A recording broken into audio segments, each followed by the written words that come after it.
Bismillahirrahmanirrahim. Today we will discuss the nervous tissue.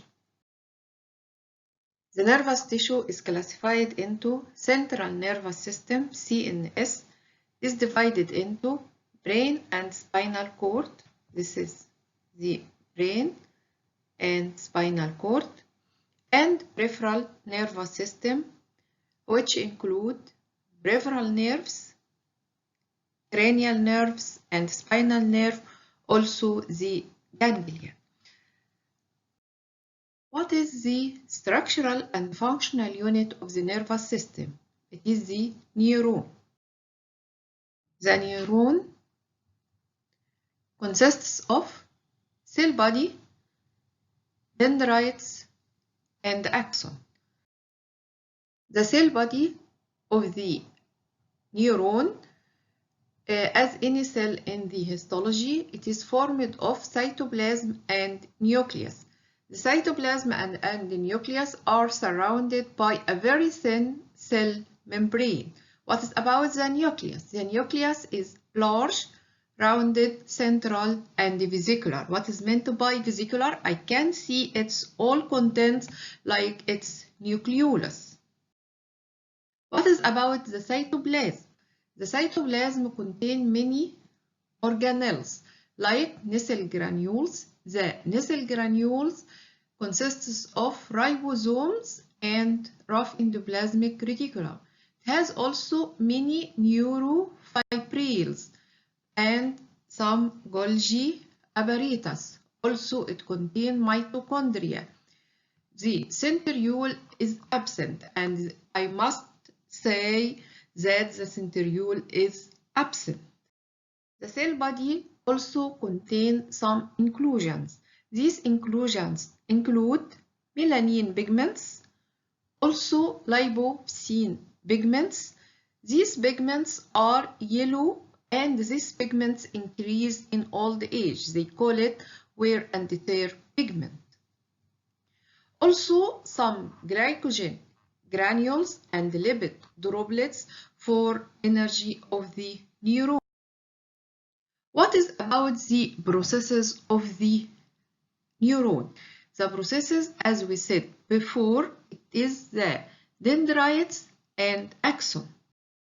What is the difference between axon and dendrite?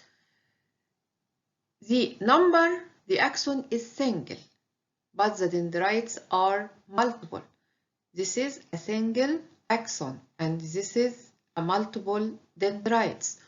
Also, we have thickness and length. We will compare the thickness and the length. The axon is thin and long. The dendrites are thick and short. The dendrites are thick and short.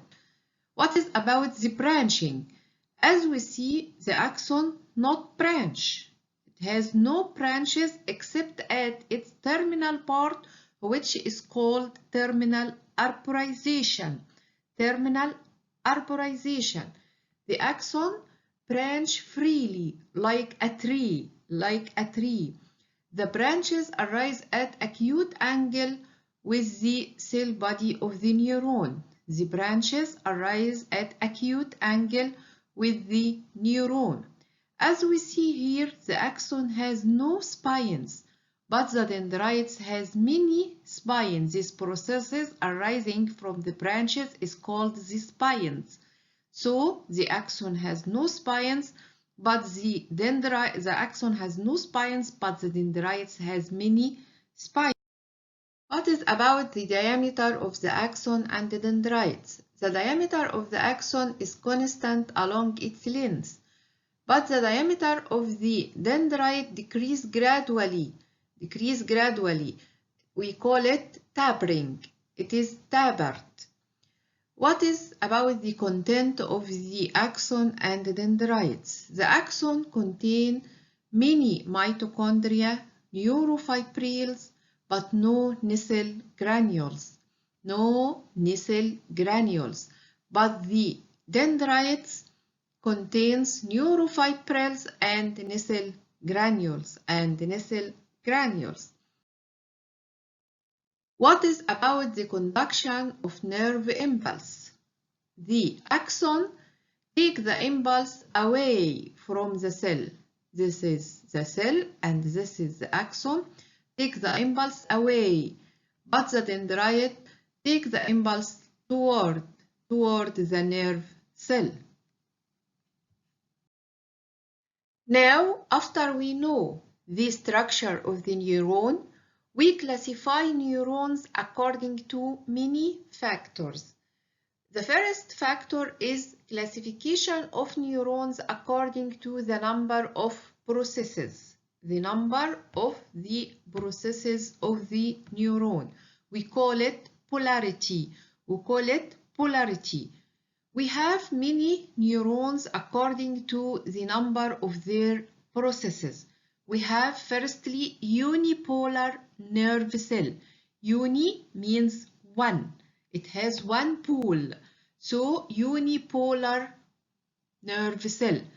The nerve cell is rounded. As we see, the nerve cell is rounded with one processes pole with one processes.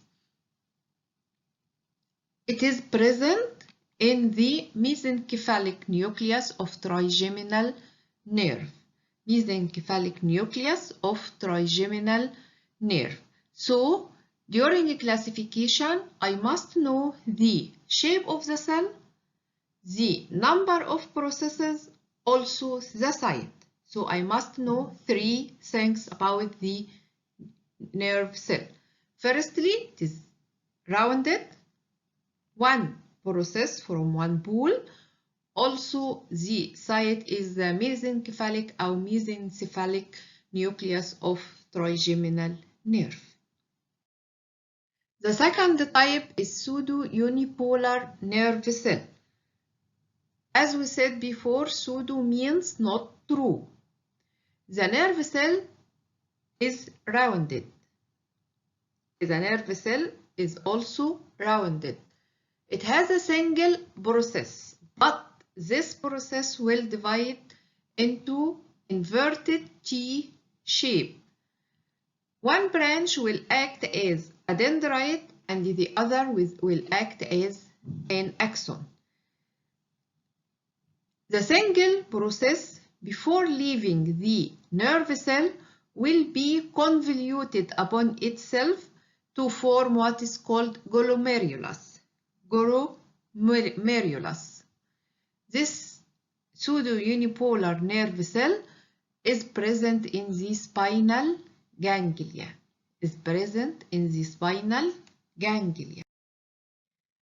The third type is bipolar nerve cell.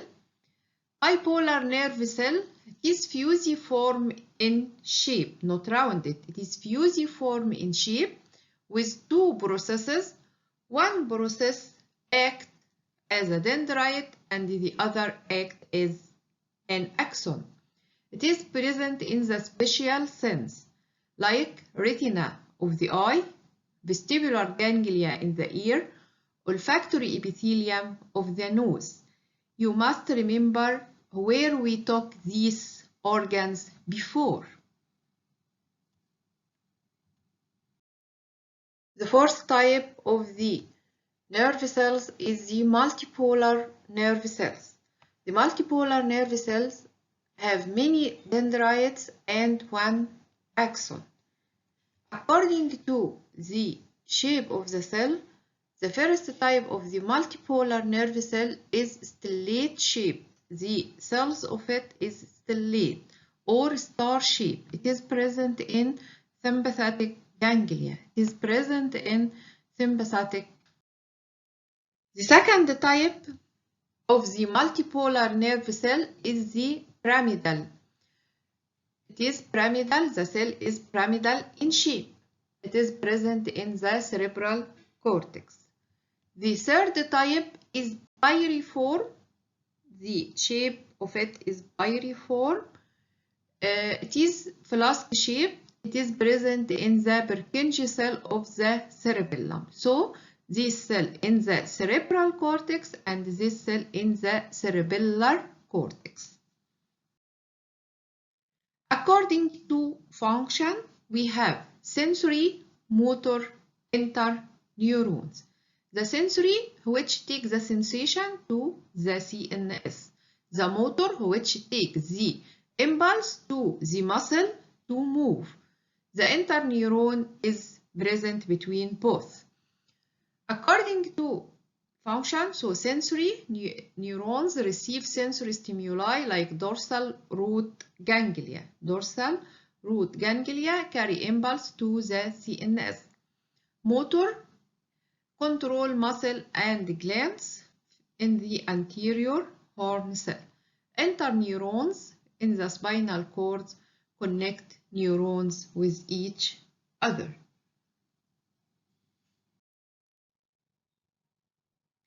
According to the length of the axon, we have Golgi type 1.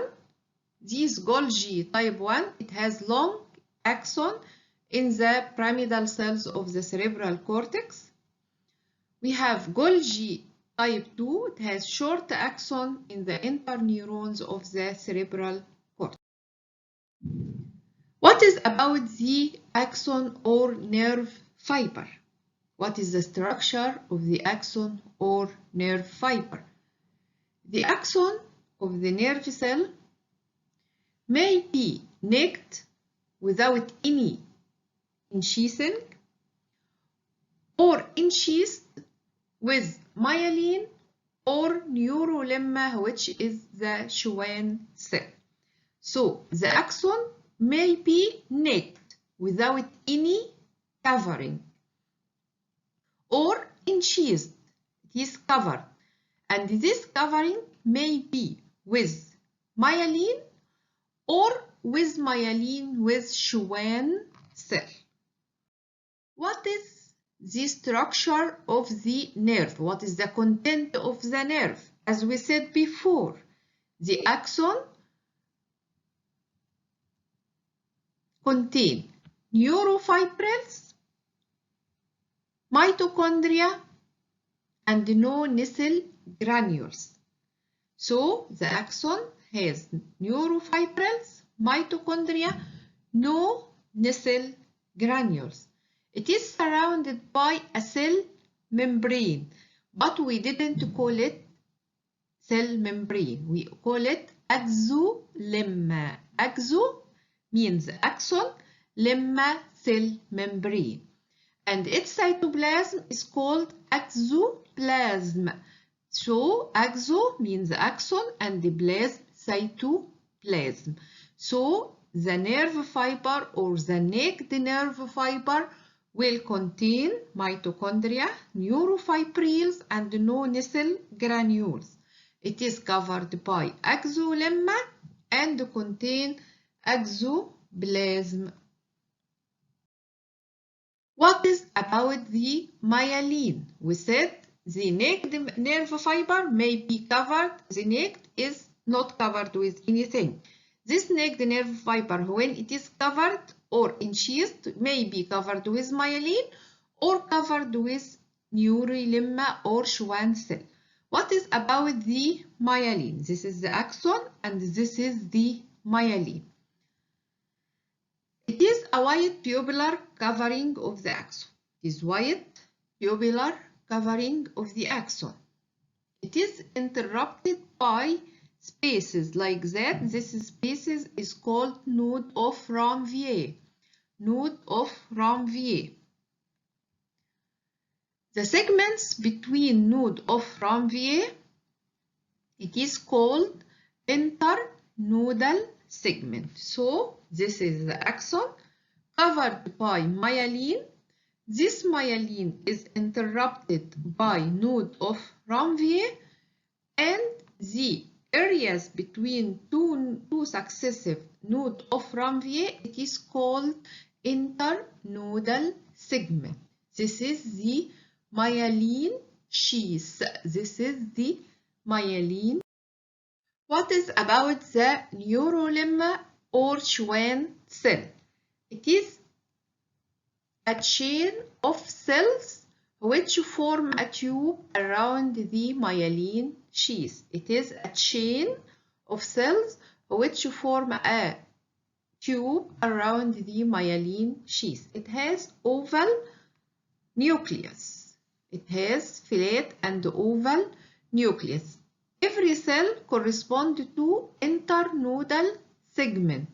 This cell corresponds to this is the node of Ranvier and this is the node of Ranvier, and the cell lies between two nodes of Ranvier in the internodal segment. The cells come in direct contact with the axon in the node of Ranvier. What is the structure of the peripheral nerve trunk? The peripheral nerve trunk is composed of first connective tissue component. This is the epineurium. Epi means outer, neurium means nerve. So this is the epineurium. It is a dense connective tissue surrounding the whole nerve trunk. Then we have perineurium. Perineurium. Also, it is a dense connective tissue surround the nerve bundles. Surround the nerve bundle. Then we have endoneurium. Endo, inside, means inside. Neurium. It is a loose connective tissue between the individual nerve fibers. So we have epi, peri, endo. Epi, peri, endo. The epineurium is dense, the perineurium is dense, but the endoneurium is loose connective tissue. So now, how can we see the nervous component of the peripheral nerve trunk by hematoxylin and eosin? It is a group of nerve fiber. These nerve fibers myelinated with neurolemma. They are arranged in bundles. So, in hematoxylin and eosin section, the centrally stained axon will see acidophilic, like that. It is acidophilic, like that. The Schwann cell or neurolemma, its cytoplasm will appear acidophilic also around the axon, like that. Maybe the nucleus appear or not, but the myelin will be dissolved during hematoxylin and eosin preparation. So, how can I see this myelin or prove that this is an empty space include myelin? So, I need to stain with a special stain. What is the special stain for myelin? It is osmic acid. Osmic acid staining. By osmic acid, I can stain the myelin sheath only, but the axon will not be stained, or the Schwann cell will not also be stained. So now, by hematoxylin and eosin, I'll see the axon, the empty myelin, and the cytoplasm of the Schwann cell. May I see the nucleus or not? To prove this empty space is myelin, I must stain with osmic acid, and it will appear black circle around the axon and the Schwann cell not be stained like that. This is a black circles only. Here we have axon, neurolemma, and a nucleus. Now we will discuss the nerve ganglia. What is the nerve ganglion? It is a collection of nerve cells and fibers outside the central nervous system.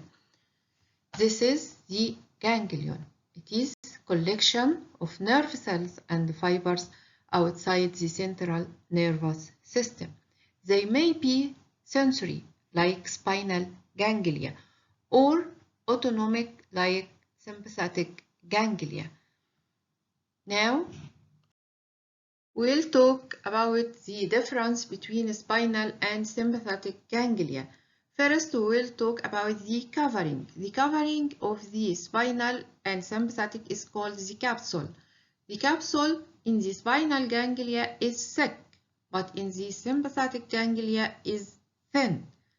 What is about the cells? We have in the spinal a pseudo-unipolar, as we talked before, but here we have stellate or multipolar nerve cells. What is about the size of the cells? The cells here are variable in size, but here they are uniform and small in size. What is about the number? The cells here are few in number, the cells here are numerous. The cells here has a poor blood vessels, but here it has a rich blood vessels. The cells of the spinal ganglia are arranged in groups or rows. The cells of the sympathetic ganglia are scattered. It has no pattern of arrangement.